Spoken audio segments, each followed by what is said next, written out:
Hello again, everybody. This is another memory from when I was at sea. The day that I disobeyed a captain's order.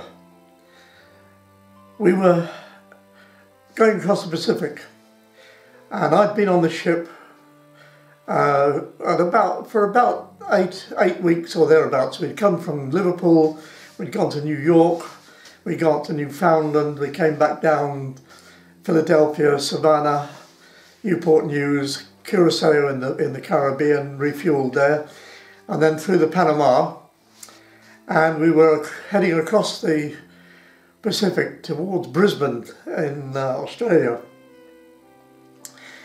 And ahead of us lay a little island, an atoll called Vanavana. And the captain who wanted to see Vanavana. So I'd been doing what all new cadets do, scrubbing the decks, cleaning the toilets, polishing the brass, painting, chipping the paintwork, all the regular sort of things, including washing up after the meals and serving the other cadets during meal times. So on this particular week, I was over the moon to see my name down on the 4 to 8 watch. 4 o'clock in the morning till 8 o'clock in the morning, and then 4 o'clock in the afternoon till 8 o'clock in the evening. I couldn't believe my luck. And on this one particular morning during that week, we went on watch at 4 o'clock in the morning, and we were told by the watch coming off that we would more than likely, or we would be, seeing Vanavana during that watch, our watch. Well, I was on the second wheel, which meant I did 1 hour lookout, 1 hour standby, and then 2 hours on the wheel. And so I went to the wheel, I took over at 6 o'clock. And when I took over, I was told we were going to see Vanavana in my wheel time.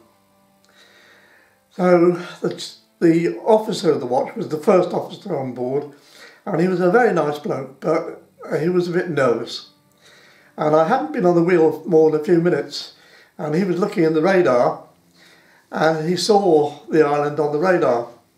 So he sent for the captain, and the captain came up, Captain Hamish Lawson, lovely, lovely man, ex-RNR, or he was RNR, and during the war he'd been seconded to the Royal Navy and had commanded us, I believe, a group of frigates or destroyers on the north run to Murmansk.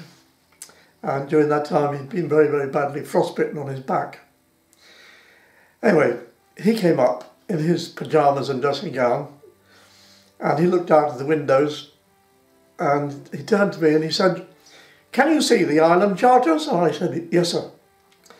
He said, "Right, just steer straight for the middle of it."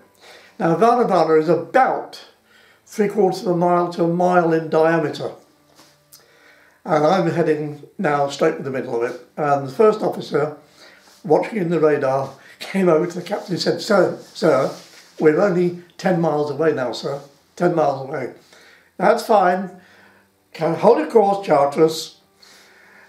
And then back to the radar. Sir, we're only 5 miles away now, sir. 5 miles away." Now the island was actually filling the bridge house windows. And you had to tell me, "Hold your course, Charteris." First officer's back to the radar. Sir, we're just 1 mile away now, sir. 1 mile away." "Okay. Charteris, how are you ahead?" Meaning, what?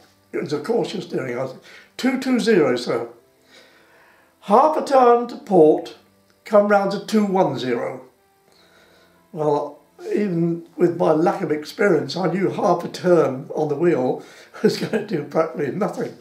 And for a long time, and we're only 1 mile away now and less and closing fast, for a long time nothing happened. And then very, very slowly, the bow started to turn.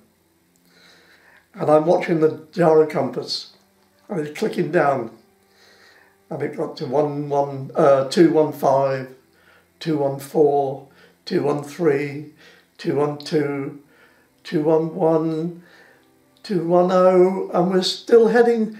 You could see we're heading for the reef. You could see the waves breaking on the reef. Sorry, I didn't try and stop it.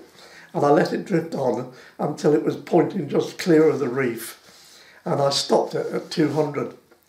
And the captain turned to me and he said, "How's your head, Charters?"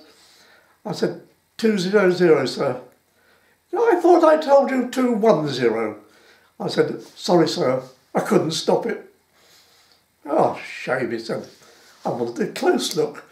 You could see the palm trees and the individual leaves on the palms.